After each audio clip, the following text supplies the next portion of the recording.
কিন্তু মুক্তি মেলে নাই। কেন মুক্তি মেলে নাই? এই মুক্তি মেলে নাই কেন? এই সংকট কেন তৈরি হলো? এই সমাধান যদি আমরা না খুঁজি, অনেক আত্মঘাত হবে, অনেক জীবন দাবি হবে, কিন্তু মুক্তি মেলবে না। এ কথাই আমরা বলেছি। ব্যবস্থা যদি প্রতিপতি হয় তাহলে জনগণের সংকট থাকবে। ব্যবস্থা যদি হয় লুটেরাদের স্বার্থ রক্ষা করা, তাহলে জনগণের প্রতিটি কথা সারা আইন কানুন বিধি, এই আইন কানুন বিধিটা এখানে চালু করবেন। এই হলো প্রতিবাদী নিয়ম। ফলে আমরা একটা কথাই, বাংলাদেশের জনগণের যে সংকট, সেই সংকটের সমাধান তারা করতে পারবে না।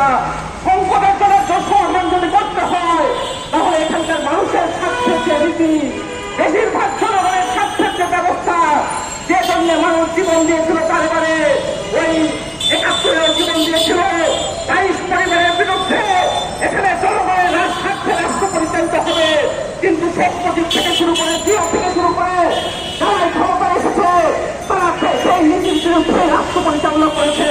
লোকজন গণঅভ্যুত্থানের একটা আকাঙ্ক্ষা ব্যস্ত হয়েছিল, কিন্তু তারপরে বিএনপি, আওয়ামী লীগ, জামাত, জাতীয় পার্টি যারাই ক্ষমতায় এসেছে, তারাই ওই যে ওই নীতির বিরুদ্ধে অল্প কিছু ব্যবসায়ী লুটেরাদের স্বার্থে দেশ পরিচালনা করেছে।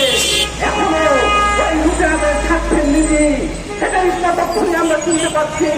এই যে বৈষম্য বিরোধী ছাত্র আন্দোলন, জাতীয় নাগরিক কমিটি, তারা নতুন দল করবে সে কথা বলছে, কিন্তু আপনাদেরকে বলতে চাই, সেই নীতি কি এখানকার লুটেরাদের যে শাসন, তার বিরুদ্ধে হবে?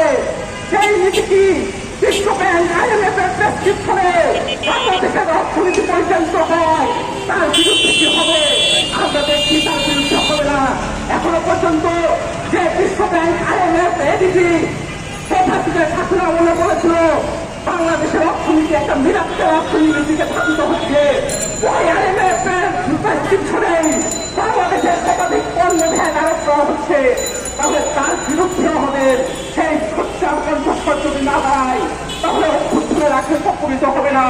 অভ্যুত্থানে যেমন আমরা বন্ধুদের সামনে দাঁড়িয়েছি, তেমনি যদি আমাদের চিন্তা, আমরা যদি এই দেশ এবং সমাজকে না চিনি, কেমন করে এই রাষ্ট্র পরিচালিত হয়,